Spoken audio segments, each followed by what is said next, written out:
Welcome to the Non-Standard Podcast. I'm your host, Manny Lampson. If this is your first time listening or your 50th time listening, this is what to expect on this episode. We dive into the concepts of developing your leadership toolbox. Why do you need this? You need this in any situation to help manage, lead, and control, and ultimately win. How do you do that? You can't use the same form of leadership in everything you do. So every episode, we dive into my leadership philosophy. We dive into the story and the background of the person we're talking to. And we also dive into some leadership traits I have accrued throughout the years. And then we also follow it up with a book review at the end. So you're getting a wide range of leadership topics and traits that you can add to your kit. So without further ado, let's go into the recap of this episode. And afterwards, if you love it, like it, share it, follow it, give us some feedback because we're only just getting started.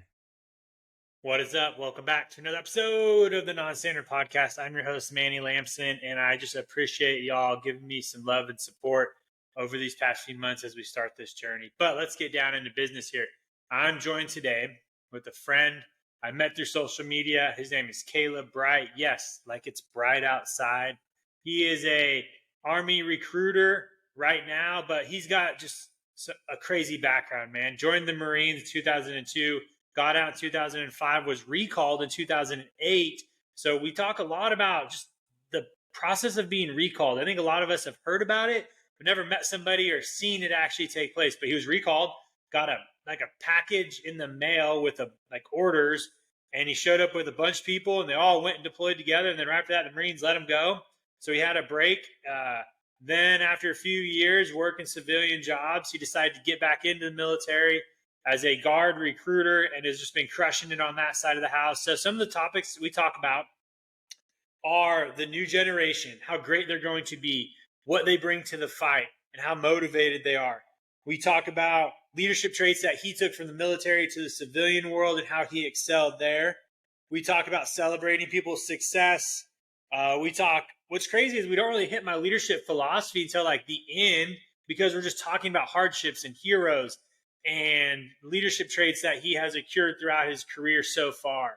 So with that being said, I will let you guys get on to the episode. And if you love or like or appreciate it, just give me a save, share, follow, whatever you can do, because I'm doing this for y'all.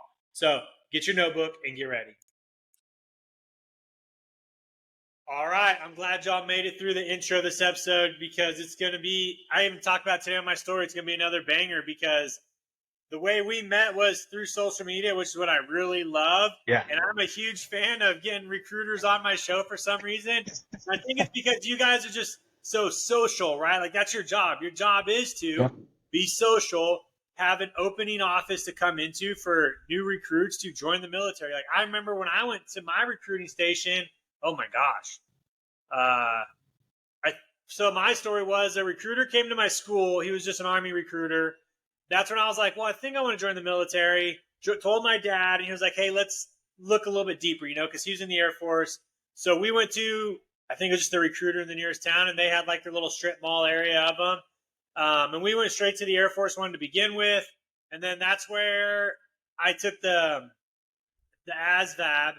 And I was I don't know if you guys do it in the Army, but in the Air Force, they will classify you sort of like a general like mechanics or general something if your scores are like decently low, but they're not good enough for a specific one. So I had that. Just like, I think it was general open mechanics, something like that. And he was like, no, you want something guaranteed.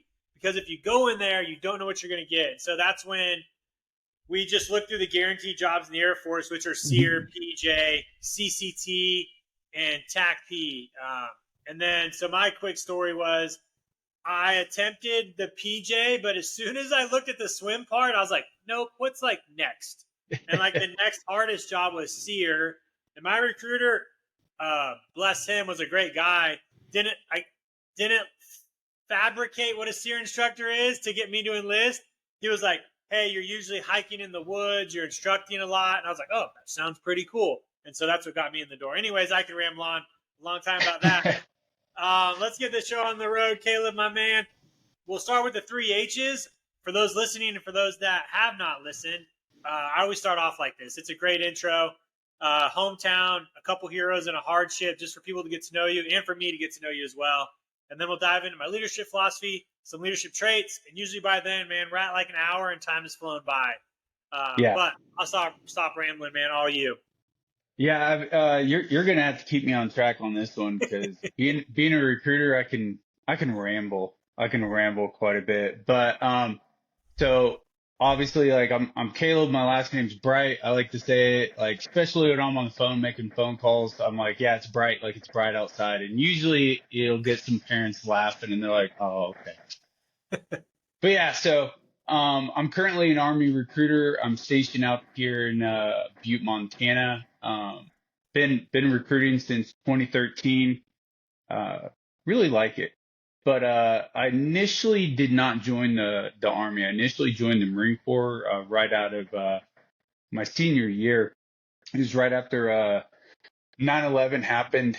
Watched that live on TV, and I vividly remember my old man's like, I'm too old, son. What are you gonna do about this? And I was like, I'm gonna join the Marines.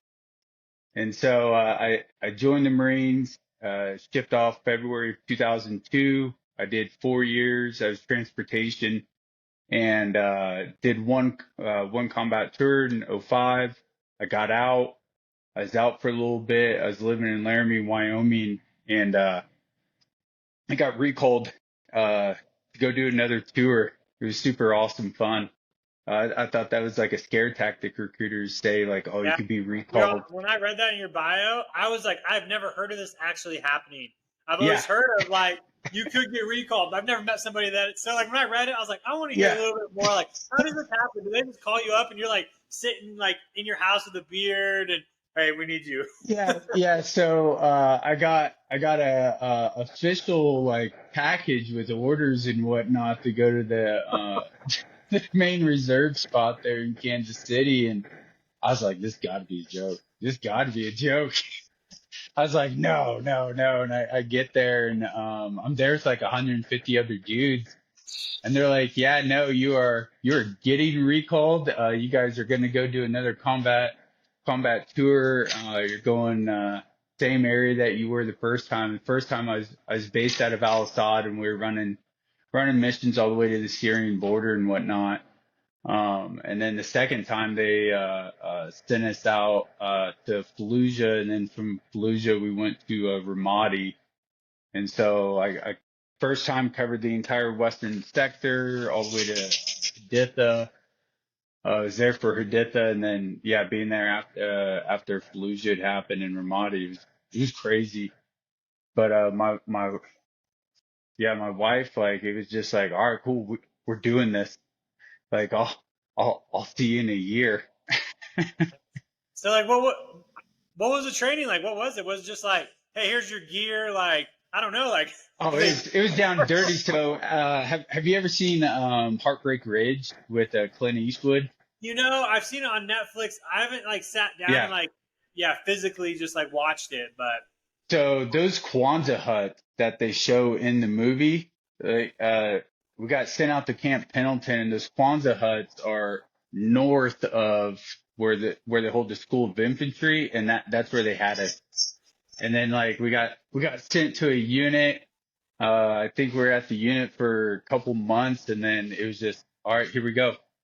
And it got into country, started doing convoys and everything. And that tour from my first tour, two different things. My first tour, fun. When you think about tour wise, it was, we're doing security, we're clearing buildings, we're teaming up with other teams, other branches, doing a lot of route security, QRF type stuff. Um, and that was '05, so that's when it was real big over the news with, we might lose the Iraq and everything. And so did that. And my next tour, I mean, we're letting vehicles into the convoys and whatnot. And it was just like, what is going on? that's So and then got done with that one. And, yeah, we got back, and I mean, two weeks later, all of us were civilians again. It was crazy. what the. Oh my. For some reason, the only thing that comes to my mind is the movie The Replacements. Like, Yeah. they're calling him Keanu Reeves, and he's got like his team, and then there's like the real, not like the pros around him, hmm But it was crazy because like here we are and like we've all deployed before and we're there in a different time and then the unit that got stood up I got my dog Piper over here. She's You're bringing good. her squeaker. But yeah, I think out of everybody in that battalion, there 150, 200 of us that deployed before, and it was just like, what is going on? So it was a very steep learning curve for everybody else, and they're leaning on us really hard for our previous experience, and then so yeah, it was different. That's for sure. But but yeah, and after that, I moved back to Laramie, Wyoming. That's where I met my wife, and I did concrete for a little bit. If anybody's listening, like if you can, stay away from concrete. Don't do concrete work. Money's not worth it. Trust me. But from there, I got hired on to being a lift operator at a ski resort, and then they made me the lift manager in charge of the entire outdoor operations.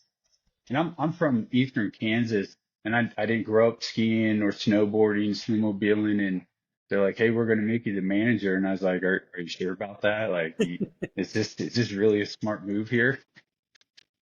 So I did that, and it was great. I learned how to ski, snowboard. I basically got paid to ski 6 days a week during the winter, and then during the summer, I just hiked up and down a mountain with the chainsaw, and then climbing the towers and replacing wheels. And then my wife and I, we had our one and only kid, had our daughter, and yeah, it was kind of life smacked us pretty hard.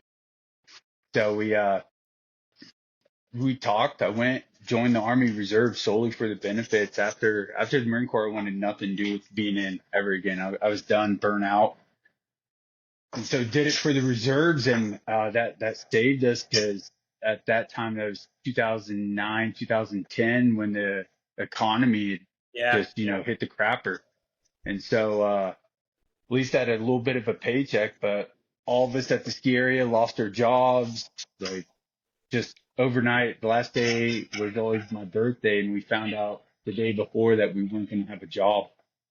I was like, awesome. And so, yeah. And then, lucky enough to do the part-time gig and became a recruiter in 2013. The Army sent me back out to, Nebraska. Everything that I left, I did. I did 6 years in Nebraska.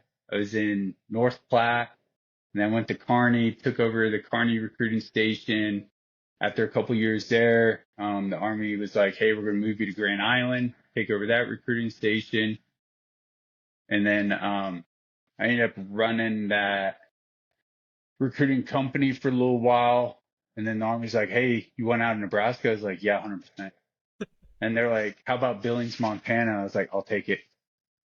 And came out to Billings, ran this recruiting station for a little bit, became a recruiter again on top of that, which I liked, being a station commander, babysit a lot on top of answering all of the questions too. And then I just got sent out to Butte, Montana about a month ago. And then that kind of like just is a very quick sum of how I joined and where I got to where I am now. So I got a couple questions I'll throw out Yeah. at you. I'm curious on what leadership traits did you see going from the Marines quickly to a civilian world that carried over that sort of put you ahead? Because like you said, you got moved up to the manager after well, really not really knowing like what a snowboarder does, right? So obviously you were filling the role based off more your leadership manager skills. So for those listening, maybe looking to get out or trying to see how those leadership traits move over to the civilian world, what are some that you took with you that you noticed right away that were like, man, how did they not know how to do this? Or, what stood out? The main thing was I hate being late. Like even today, like had to deal with some traffic and getting here, like it just eats at me. Uh, if I'm ever going to be running late, I just hate it. And then, just the fact that I was willing to take a position and show that I was capable of doing it without knowing how to do it. And that was one of the things with the Marine Corps is you just get thrusted into positions and at that time for me when I was in, I don't know how it is now, but it was sink or swim. Like we're either going to find out that you're going to be able to do this or not. Um, and coming from it, looking at it, I just wanted to excel and I was willing to learn and I wasn't afraid to ask those questions on, hey, what can I do to be better at this job? What can I do to make it a better experience for the customers? Because I never did a customer job before that. I never had the interaction and then with the civilians compared to workers. Um, I learned how to, I guess, smile and say, "You're right." Yeah, a couple things I want people to remember from that is one, you said you were, and I think I consider like good at the basics, right? Showing up on Hmm. time. You know, those little things where, and I say it on almost all my episodes, leadership isn't fancy, right? A lot of people don't know their leaders, but most of the daily stuff we do well are leadership traits, like showing up on time, looking good, right? Doing those little things where a lot of people in a younger leadership role might be like, oh, I just thought that was part of the job. Well, if it was, then everybody would be on time.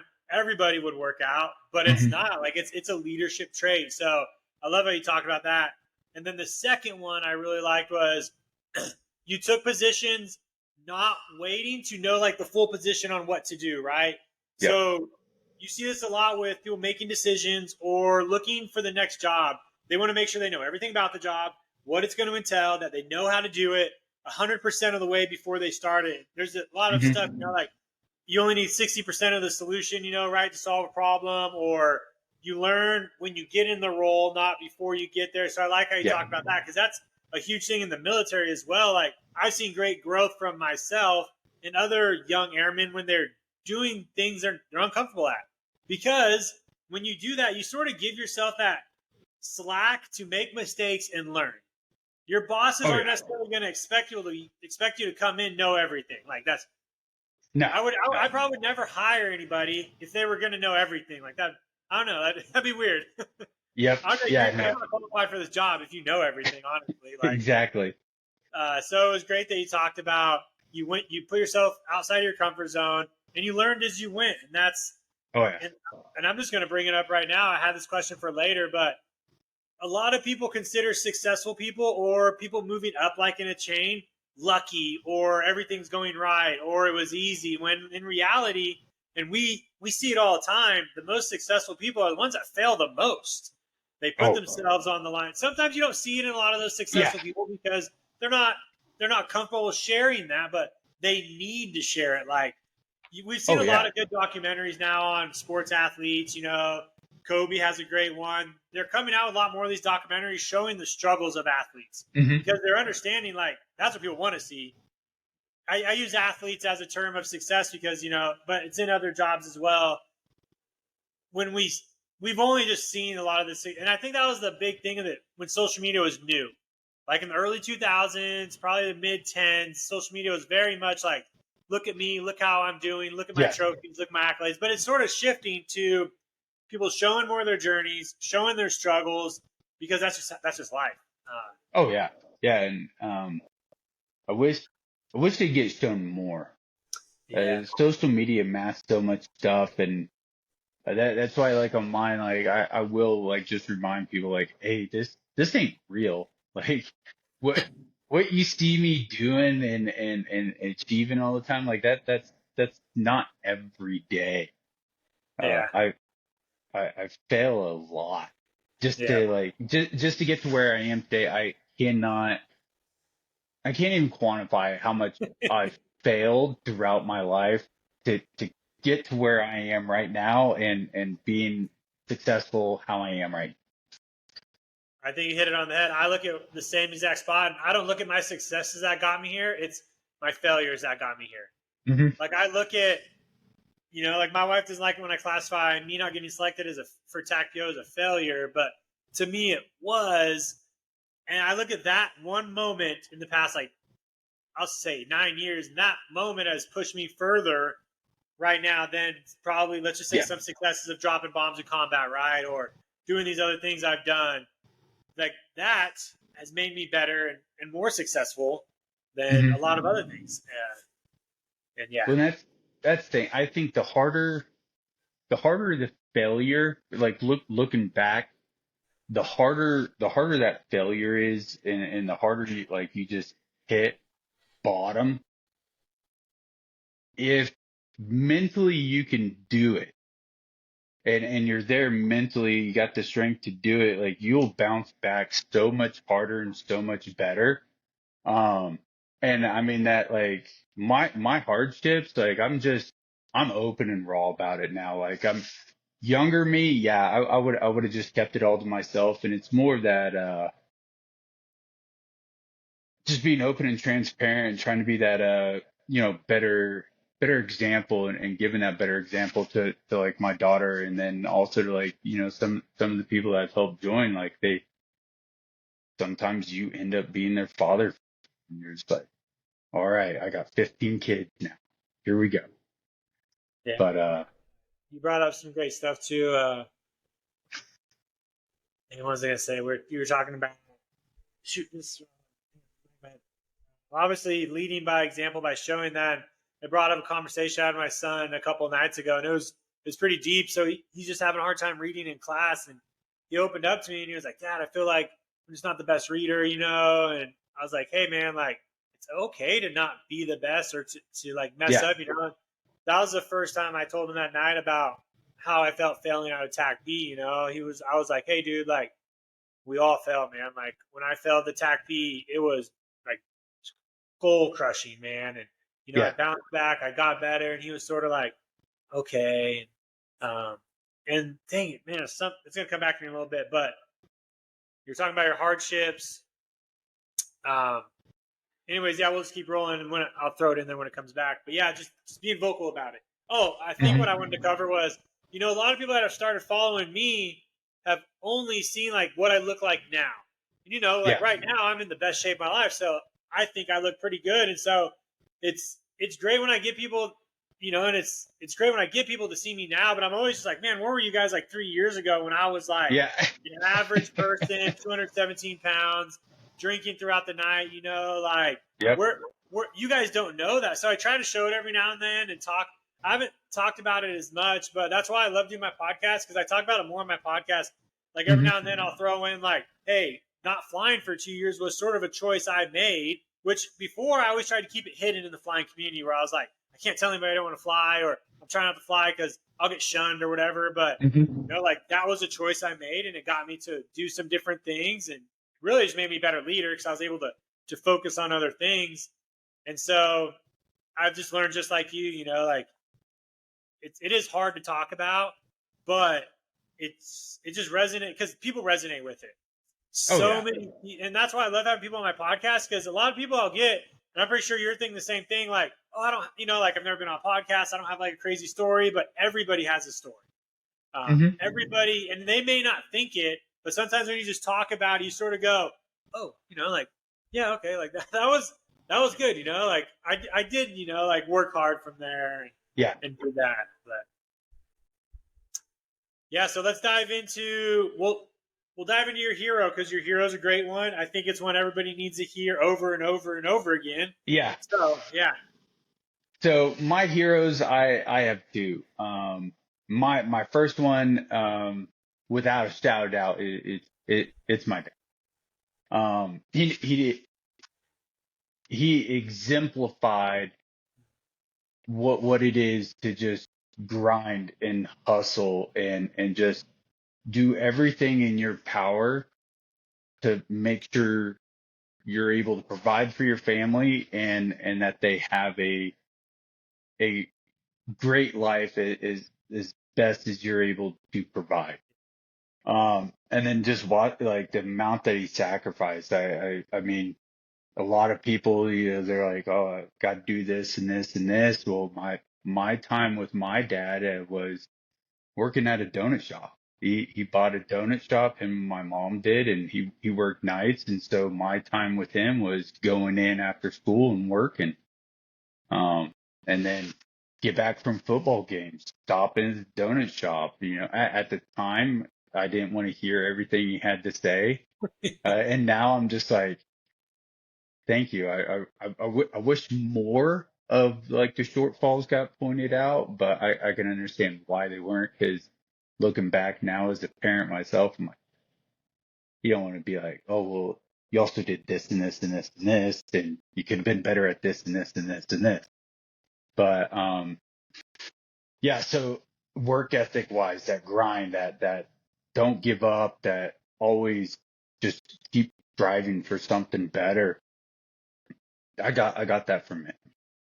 And then my other one is my grandfather, who's a Navy vet. He came in at the end of Korea, got out for a little bit, and ironically, like I got out too for a little bit of the Marine Corps.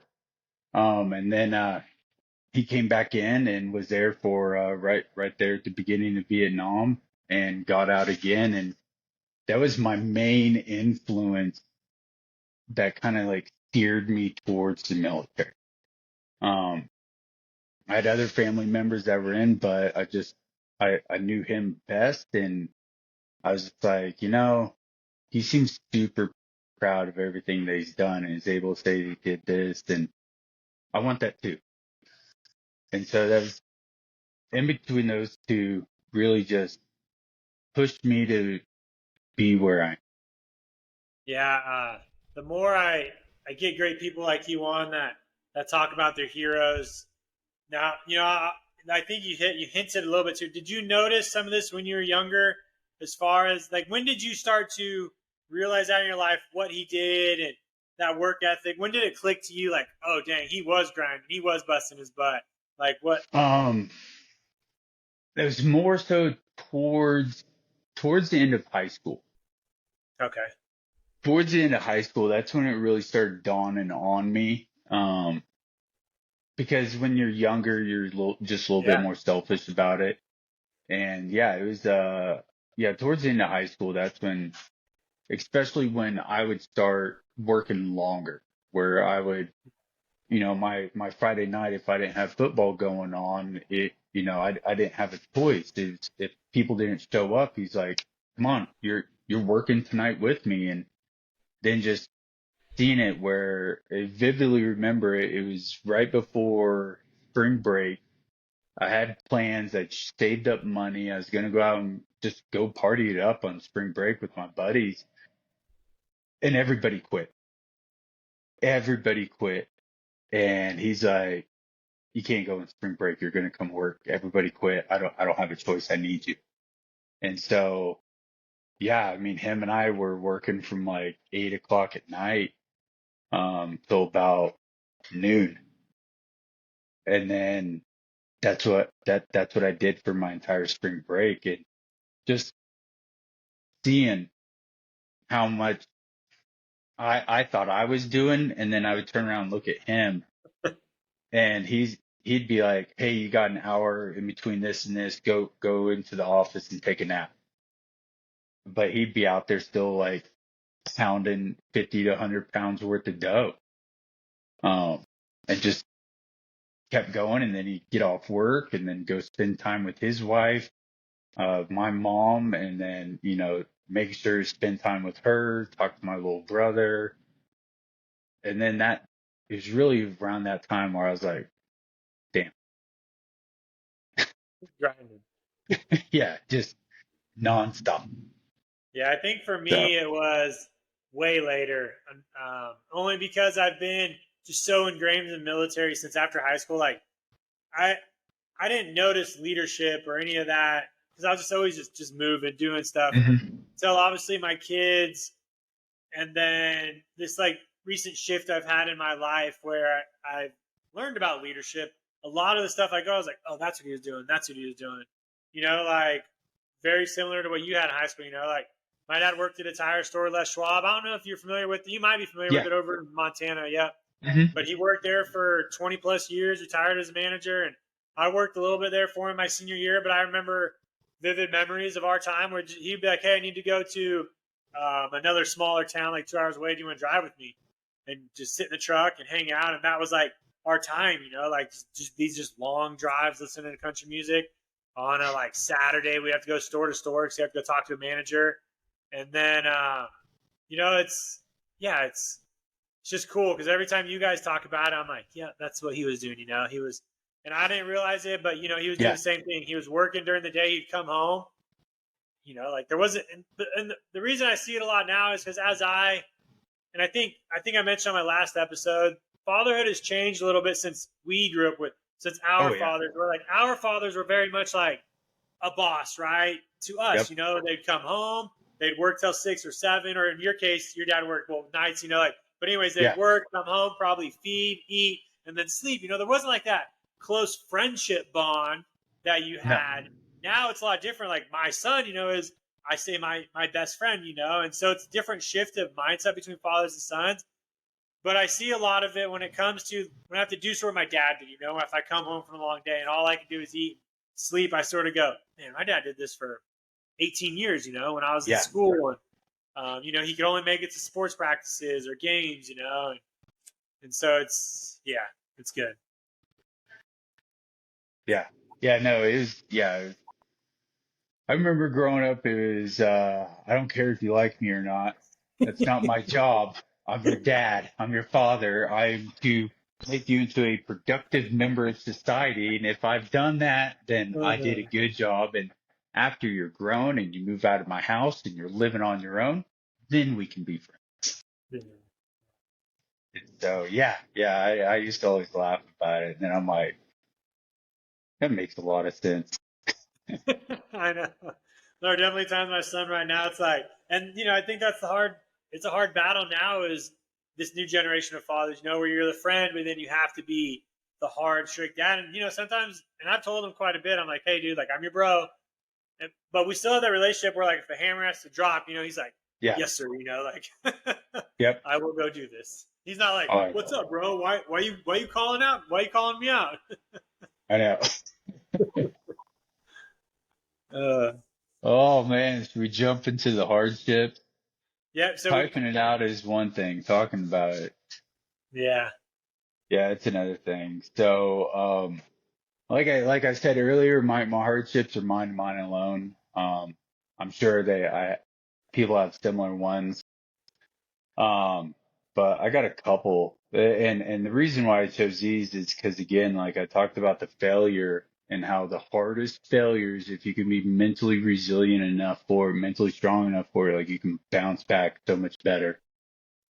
And it's like I tell a lot of people the same thing, but I remember new father, um, the whole economy thing and whatnot, and I mean, became jobless. And there was no work, no nothing.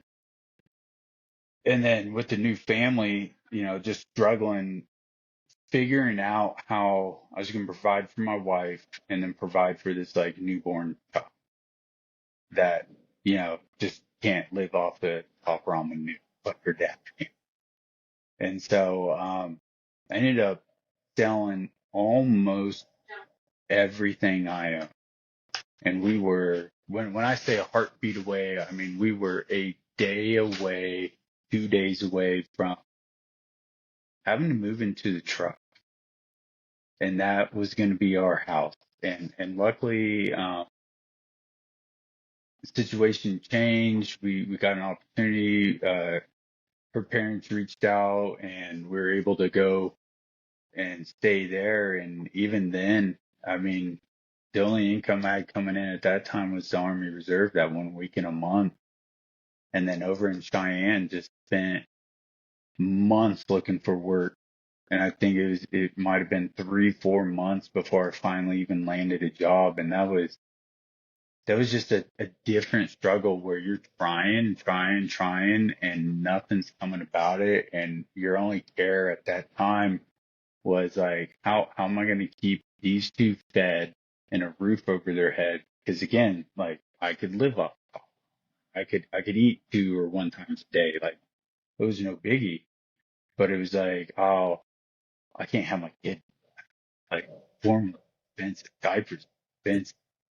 So, yeah, so that one, I had a lot of growing after that one, a lot of appreciation.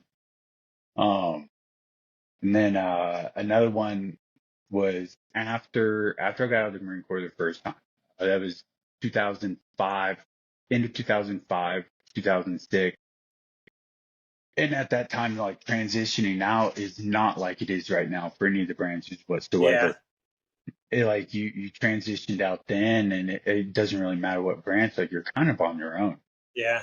just figuring life out. And so, yeah, I just got back from my first deployment, dealing with a bunch of stuff with that, just processing, figuring out how to digest everything that happened, and boom, I'm thrusted right back in the civilian world. Uh, didn't know how to do it, and I was on a legit spiral out of control, like I'm gonna drown myself in a bottle. I don't have, you know, the means, or I wasn't gonna do it another way, but it's just like if it happens, it happens. If I drown myself in a bottle, I drown myself in a bottle. Um, and pulled out of that just because people didn't quit on me. Uh, you know, and then another one was the hardest probably leadership time I've had was running my very first recruiting station. I was a successful I was a successful recruiter, and people will say, just because I say it, like, oh, every recruiter was super successful back in the day. Like here it is, that back in my day, but it was, I was successful. I went and ran my first recruiting station, and we epically failed. It was, we either missed it by 60% or missed it by 40% for the entire year. Just miserable. And the command I was with, not toxic whatsoever. But it would be, all right, hey, you missed mission, like go, and you got to go brief your numbers and go get training. And it just happened to be that was like a 5 hour drive, and I couldn't leave until at least, 5 o'clock on a Friday to get there so I could brief first thing Saturday morning, and just beating my head against the wall trying to figure out the job. And I've never failed so much in the military. Never Yeah. failed so hard, so much for so long ever. And I was coming back, and I was just at the end of my rope. I was done, just done. I didn't want to be here. I didn't want to put up with it. At the time, I thought the only way I could get out of it and be done with the recruiting, and done with the frustration, is if I just wasn't here anymore. And then I was talking to a really good mentor, and he was like, "Well, you're your own man. You're going to do whatever you're going to do. So, hopefully you make the right decision. But either way, I'll talk to you later, man. Bye." And at the time, I was pissed. Like, are you kidding me? Like, I'm like bawling my eyes out. I'm on the verge of just being like, I'm done. And you're like, "I'll talk to you later."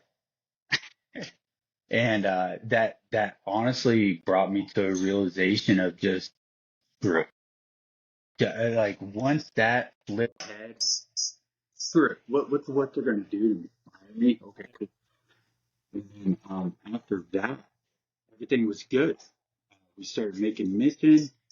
Um, I think my earbuds died. I still got you on my Okay, end. cool. So So and then yeah, after that, like that's just kind of been my philosophy when it comes to recruiting, and dealing with failure after failure after failure on the military side, especially when you fail too many times, like you might be done. Your career might be done. You might be, sidetracked very hard. Um, and so I tell all the new recruiters, like, hey, this is a job of digging holes, and no matter what, you're never going to dig enough holes in one day. you're going to come back tomorrow and have to dig more holes. So when it hits a certain time, pull your ID card and go home. And then whatever it is, just take that drive home, offload everything on that drive home, and then when you get home, like, be home, be present at home. So yeah, those are my three major hardships. So I got a question. If you were to give someone a word of advice on how to help them bounce back during hard times, what are some things they could do to not prevent it, but just make it just a little bit softer of a cushion and a better spring back up? What could, I don't know. I have a couple in my mind, but I want to hear what. I don't know if the question's going to come out right. We'll see, but. So the bouncing back, making it a little bit softer. But when it comes to this job, it's like what I was saying earlier. Like I let them know, like, it's just digging holes. Like at the end of the day, it's just digging holes.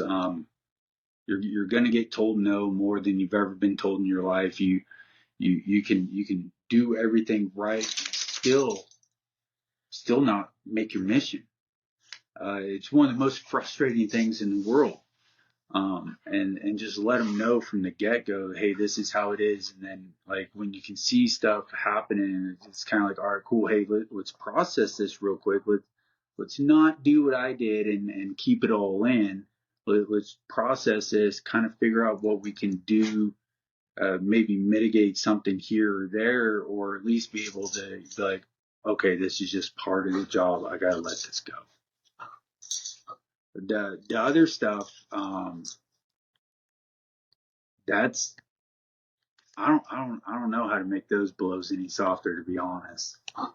Yeah, so I'll add on the way you said you get to come back again tomorrow, right? Mm-hmm. Understanding like a failure isn't the end be all. Yeah. For people just to know overall, when you fail, it's perfectly fine. You get out of your hole, you come back the next day. That should automatically be putting people in a, I don't want to say position of comfort because I don't like using the word comfort, but just a position of it's okay to fail. Yeah. And what I'll add is you physically have to be resilient. And what I mean by resilient is I look at it as my body, right? If my body is physically taken care of, mentally, physically, spiritually, those failures don't hit as hard. Yeah. Like if I'm used to doing, and I love using exercise as an example. If I'm used to doing hard things in the gym or mentally hard things like reading a hard book or things like that, a failure in life doesn't seem that bad, right? Like, correct. If I'm used to punishing my body in the gym day after day after day, doing hard things there, man, like not meeting a quota where you're like, oh, I'm not broken. Like what, yeah. How, and so that's what I usually try to tell people is, hey, if you want to try to get better and prepare for failures, start working on yourself. Mm-hmm. And that can come from reading. That can come from spiritually is another way to, mentally prepare for those. And then I just think physically, like I've personally seen people bounce back better when they're in better shape. Oh, yeah. Because they have better habits. They have better routines. They're not drowning themselves in, I say like an over amount of bad food, where it just adds on and adds on. Well, so I really like working out mentally.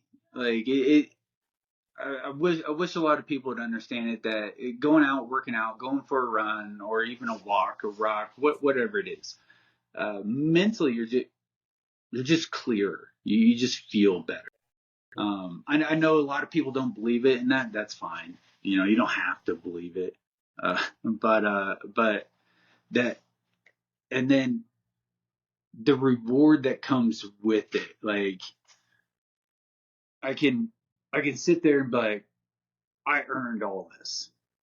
Yeah. Like this hardship and pain and just frustration, sitting in the parking lot. I'm notorious for it too. When I don't want to work out, I'm notorious. There is no motivation to go to the gym at this point. It's just nonstop grinding, and the commitment to it And I will sit in the parking lot some days for 45 minutes and just look at the front door and just like, I don't want to get up. I don't want to get up. This is going to be miserable today. Or when going out for like a long ruck that I have programmed for time, like 12, 15 mile ruck where I put my own limitations or my own goals with it, where it's like, all right, I want to have this 12 miles done in like 2 hours and 40 minutes. And I'm like, it's August and 90 degrees out. And I've sat there for an hour before. My wife has come by. She's like, I thought you were going for a ruck. I'm like, I am. She's like, well, it's hotter now. I know. I did this to myself. But yeah, I mean, afterwards I feel great. I feel great. I'm glad I did it. But yeah, I'm not the one to like motivate the gym partner and be like, oh, you don't want to go? All right, hey, I'm right there, man. I'm right there with you, and thank you for that. Thank you. Like, I will gladly sleep in, or I will gladly just go straight home. So yeah, little tangent. Yeah, I've told one of my shops before, if I know you can work hard for 45 minutes, I know you're going to work hard for 8 hours in the workplace. But then it's vice versa, right? So I held a PT session one time as a flight commander where all I wanted my flight to do was walk or jog the track for 45 minutes straight. And I swear you could have looked at some of those people and thought I was going to take their mother away from them. They were mind blowing. I was like, yo, come on, this isn't rocket science here. And I told them straight up, I was like, if you can't move for 45 minutes, I don't trust you to work hard during stressful situations because you're going to break. Like, people don't realize the mental capacity and the strength you get mentally from working out when you go to work. Mm-hmm. And, a lot of people will be like, well, my job doesn't require me to do anything physical or stressful. Or I'm like, then you ain't working hard enough. Like, you can go to jobs that aren't physical and still work hard. Oh, yeah. Like, you can work faster. You can work smarter. You can work more efficiently. Those are all ways to work better. And I've just seen a huge turnaround in my life when I've made exercise harder on myself and just more of a priority. And it doesn't just help in workplace, but like for the family, and all that stuff too. So it's just, I just like hearing it from other people because I don't think I'm the only crazy one. I love it. Like, I do stuff like future soldier training with our guys. Okay. And they're like, where do you come up with these workouts? I'm like, I don't know. And they're like, what do you mean you don't know? I was like, literally, like, you guys are walking in, and I'm like, what are we doing? All right, let's go do this. And then as we're doing one thing, I'm thinking about the next thing. Like, what are we going to do? Yeah. All right, we're going to do this. What can I do to make it suck more? Oh, yep, let's do that. I definitely don't want to do that. So let's go ahead and do that. Or like when I go to the gym and everything, it's just like, all right, let's just make this miserable. And you get done and you're just like, all right, I can do more. And hard work is going to help build a lot of mental strength for a lot of people. One thing I want to talk about since I have so many recruiters on is, so I do believe the next generation is very capable. Oh yeah, they got strong minds. They're super motivated. What can you tell some of the listeners that you've seen firsthand that makes the future bright? Because all a lot of us may hear is like, this generation stuck on their phones. They're very, but some of the young airmen I've worked with, once I get them in the gym, man, they're pretty dang hard workers, because that's really what I get to see since I'm not around them all the time. So what have you seen, in these past few years? They are very goal orientated. Yeah. They are very goal orientated, reward for their work, and they want to succeed and move up. A lot of them know, hey, I got to start out at here, but how fast can I make it here? And a lot more of them are staying focused on their actual goals while they're in and just crushing it. Where like I look back when I first came in, and if I could like go back in time and be like, hey dumbass, like stop doing this, focus more on this, you'll get done with it a lot sooner, and you'll get to where you want to be a lot sooner, which will set you up for stuff later on that you can't fathom right now. Where these kids, like every single one of them is asking like, hey, what can I do to be better once I'm in, or hit this goal? Like I have this goal, how can I hit this goal? And it's like, just stay hyper focused on it. Just don't, like, you're going to get to your unit, go to your unit, make friends and whatnot, but don't go out and go do the partying. Like go and hang out with them. But when it comes time for the partying, be like, all right, hey, like I'm out. I got this goal to go do. And just stay focused on that. And what a lot of people don't understand right away is how much you get rewarded regardless of the branch for hard work. Hard work is always going to get rewarded. And once they hear that, they understand it, and I like to implement it from the get-go with them, then they're like, okay. And I've had people hit me up after 3 years and like, hey, I've crushed this goal already. I'm looking at this goal. What do you think I should be doing for this goal? And normally by that time, I'm like, I don't know, man. Like your goal is something completely different than what I could ever fathom for me. Just keep crushing it, keep grinding, keep working hard, and make yourself known. So and don't be afraid to leap in. Like just close both eyes, jump feet first, and see where you land. Yeah, that's what I've seen. I've seen the same thing. Very just goal oriented, Mm-hmm. and I think and I love it. Like I have a vision board that keeps me goal oriented. I'm a huge believer of appreciation. Right, is huge, and yes, this generation I do think is very heavy on the appreciation Mm-hmm. and acknowledgement. But we're human. Like, and I say like this generation is more inclined to it or asking for it. But I think it's more of our generation was afraid to ask for it. Oh, yeah. Like, I don't remember coming into work and being like, I don't know, I guess wanting to be praised to show up on time or doing extra work. I was more afraid, like to ask for it. Yeah. But in reality, I was always thinking it. I always wanted it. And so it's great to see. Yeah. Yeah. Great. So it's great to see the generation ask for it. Mm-hmm. Because when they ask for it, we can give them a clear direction on how to get it. Yeah. Like they're not guessing at it. I think I was guessing at a lot of what does my boss want to see me to get praised for, Mm-hmm. Like I remember, going through the field flights and taking my flights to the woods and just being like a normal SEER instructor. And I didn't think much about it, but I was never in that mode that you talked about where I was like, how can I get my flight chief to recognize me being a good instructor or to get this acknowledgement or to get that reward? I was just sort of just going through the motions. I was partying, doing the stuff that I look back and I go, dang, man, like you're a knucklehead, bro. Yeah. But I've read in so many books, it's praise in public, criticize in private. Mm-hmm. I know Napoleon talks about it a lot in his book. Appreciation is just a huge way that Napoleon became great around his people, because he would make like random make-up awards to give to people, like medals and stuff to give to people, so they had something to show they were working hard. I like, yeah, it's good, and I want people to realize that like this generation is there, and I've seen a lot where those that do put it that are, the number is it's less, but still the quality is still there. That's what I've seen. Like even though everybody will talk about the numbers are down, yeah, but the numbers we're getting. And they're probably like worth 5. Yes. Of it, like 5 of me when I enlisted is like 1 airman today. Yeah.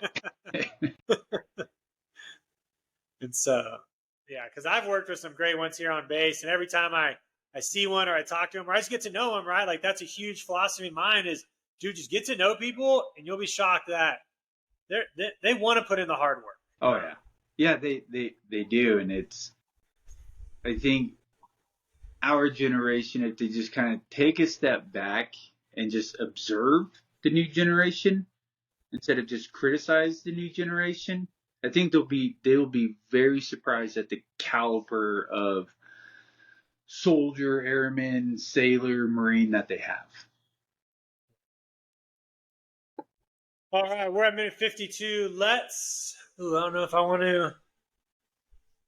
Let's just cover some leadership traits. We'll skip the philosophy for those listening today because we've hit some great stuff already. Well, I'll tell you this.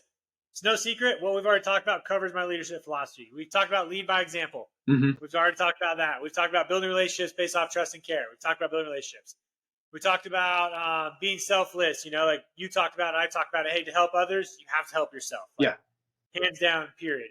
We've talked about challenging the road in front of you by getting uncomfortable. We talked about that by doing different things that are going to put you in failure. So for those thinking you didn't get my leadership philosophy and you've heard on the other ones, you did.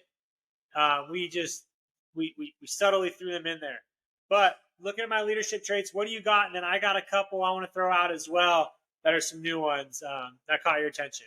So when it comes to yours, there's one like it just like stood out instantaneously to me, and that was the absolute transparency. And you mentioned it earlier too. Yeah. You brought it up. I mean, a lot can be accomplished when you're just 100% transparent, or as transparent as you can be with certain things. I really like the make decisions. I'm huge on that. I tell people that all the just make a decision and go with it. Like it'll be okay. But those are the two that really stood out. And then obviously like I'm gonna gravitate towards grit. Like you just have to have it no matter what. So yeah, I'll go back to the first one you talked about, which was, oh shoot, why did I just forget it? absolute transparency. Oh yeah. What you said was perfect. You don't always have to be fully transparent. I think what you said was you just have to know how transparent you can be in some situations. But I've seen better growth in myself, and those relationships spawn better around me when I'm transparent. Mm-hmm. Like I just said before, I've been more transparent on my podcast, with my past few years, and it's almost refreshing for people to be more transparent because, and what I wanted to say was a lot of officers aren't transparent, and it bugs the crap out of me, man. Like officers think they have to live in this stupid hermit crab of their life. Like they can't tell anybody. It's like a secret. Yeah. Oh, I can't tell you I'm struggling. I can't tell you I have, I make more money, or I can't tell you I went to college. Like, I don't know. A lot of officers I've met, they're just in this shell of, I can't tell you anything about me. I'm just an officer. And I'm like, bro, no, it doesn't work like that. Yeah, like we're gonna go train together. Like you're gonna have me who's gonna be your platoon sergeant. Like we're gonna go work out. We're gonna go learn some stuff about one another. Yeah. Yeah. And so that's why I put transparency on there for those. I say the officers, like senior enlisted, they're pretty transparent, right? Because they know they have the relationships already built with the enlisted to be transparent. Officers have a hard time because the reason I think why is because they think it's going to cross line like fraternizing. Yeah. If you open up to somebody about your life, like for some reason they think that's fraternizing. Where it's like if I tell you, I don't know, like something personal about me, it's fraternization. It's like no, it doesn't work like that. No, Like no.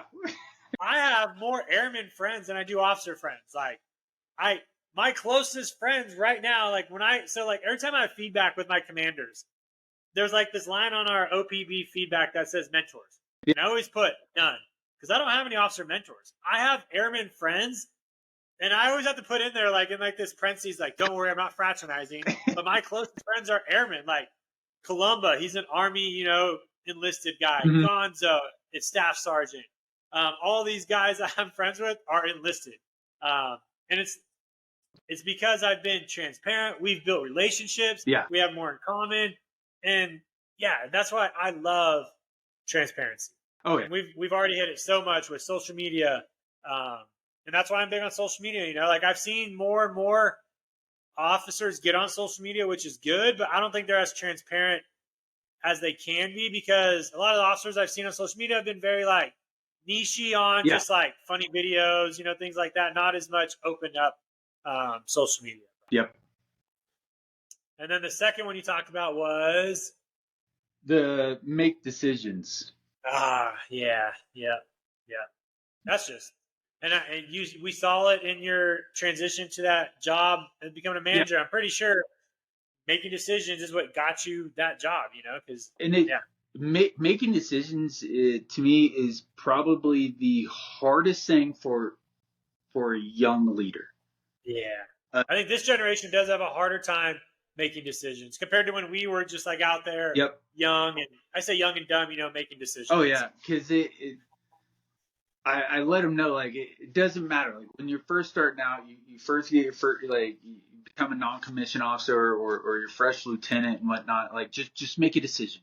Just make a call and go. Who cares if it's 180 degrees the wrong direction? Just go. Just get people moving and go, and then adjust along the way. But the ones that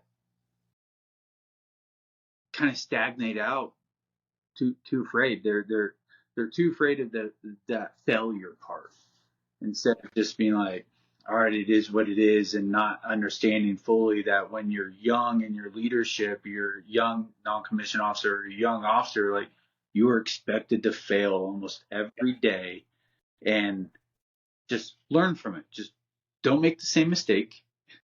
Learn from it and go fail another way tomorrow. That's one of my biggest things when I talk about failure and mistakes. I tell a lot of people, like, I mess up all the time. Mm-hmm. But my biggest thing, and I'm pretty good at it now, I don't make the same mistake twice. Like, I pride myself in that. Like, if it comes to making a mistake on the aircraft when I'm flying, or something with my kids, where it's like, oh, I don't want to do that again. Like, I told my son plenty of times, like, bro, you can mess up every now and then, but let's just try not to do it again. Yeah. That's the key. I almost think they should put, like, failure in, like, those little brown books of, like, when you get this rank, like, this is part of your duty title. Yeah. To fail. So people know, like, it's okay to fail. Exactly. And then the grit, I mean, me personally, I just think, like, if you're going to be a leader in a leadership position, you have to have some sort of grit. You have to, or else you're just going to be a yes man, as they say, and nobody likes that. I like the saying now, where I just like, you got to have that dog in you. Mm-hmm. And I think Pat McAfee's the one that always says, like, dog, like, dude, when I work out with people, I have a switch where my dog comes out and I just go ham, dude. Like, I'm super serious. I'll just start yelling at you to, like, get shit done. And I get done and I'm like, sorry guys, like, that was my dog, man. Like, if we go to war, that's who you're going to see. Like, like, that dog is what I need. I need everybody's dog right now. Do this. I'm like, stop it. Why? What? Why? I don't need that right now. Go, take it away. Like, I'm one of those where it's just like, all right, I've been like it for a long time, that the hype and the motivate. I'm like, give someone else. I don't need it. Let me just get myself going, and then it's like, all right, let's go. And then, I mean, every now and then, like, it is nice having someone there if you're going for a brand new PR. But other than that, I'm just like, stop it. You need to turn your music up a little bit. The one I'm going to bring to the table, which is one of my newer ones, is be Ted Lasso instead of Led Lasso. So I don't know if you've watched Ted Lasso yet on Apple. No. It's not a spoiler, so don't worry about that. The reason I like and love the birth of Ted Lasso in a leadership role is because he epitomizes building relationships as a leader. Like, his whole show is about getting to know his soccer players, getting to know his boss, and it's all about building relationships. Like, and I see that part of Ted Lasso, like, and that's what I love about the leadership side of it. Man, he's not bringing out this, like, I got to watch Band of Brothers right now too. This, like, hardcore leader that we've always seen in movies that's going to yell and rip you apart. Ted Lasso is the exact opposite of what you think of as a great leader, because he's funny and he's building relationships and his team starts winning. Like, that's what we don't see. We don't see, and we talked about it, those leader building relationships. And that's his leadership trait, like, in the show. Like, that's all he does. He just builds relationships on every episode with somebody.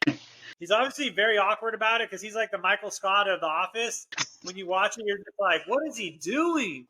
But But he has an episode. This is a spoiler, but don't worry, it's not like huge. I mean, that's, He has an episode where he has like a switch, and I don't know if you've seen The Office, but you know where Yeah. Michael Scott puts on like the jail guy or whatever, the rapper guy. Yep. He has like his alter egos. oh yeah. Well, Ted Lasso has one called Lead Lasso, and he's a hard ass. And his team's like, "What's going on?" And one of the assistant coaches is like, "It's Lead Lasso, watch out."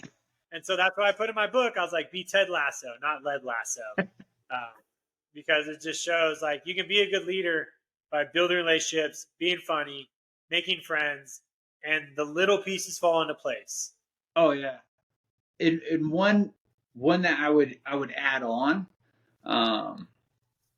that I really started incorporating about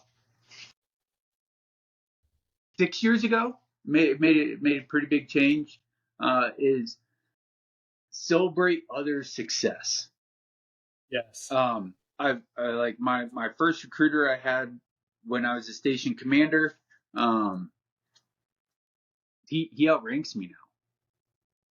He's a first sergeant now.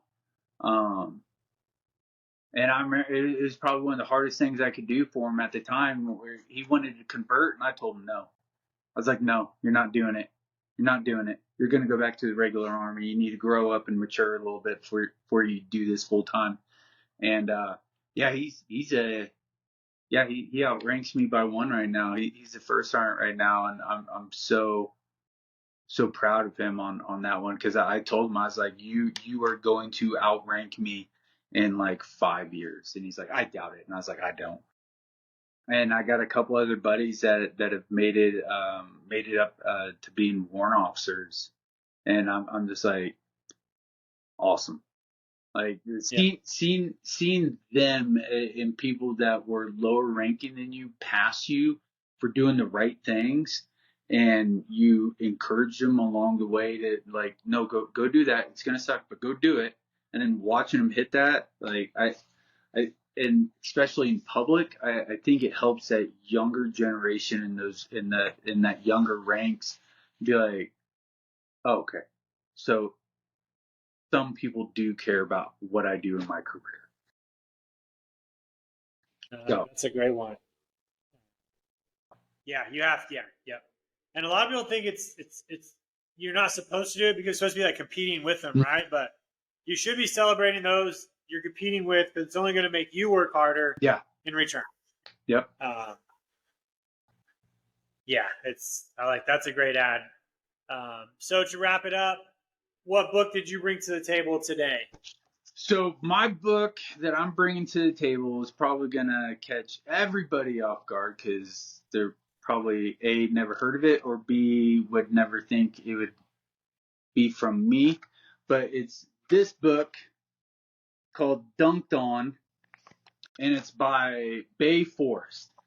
And he gives a lot of lessons learned coming up through high school, making it into the NBA, and then dealing with injury, and the entire time living his life through Christian values and pushing those Christian values on everybody who's around to make them better that way. I'm big on faith. I'm big on religion.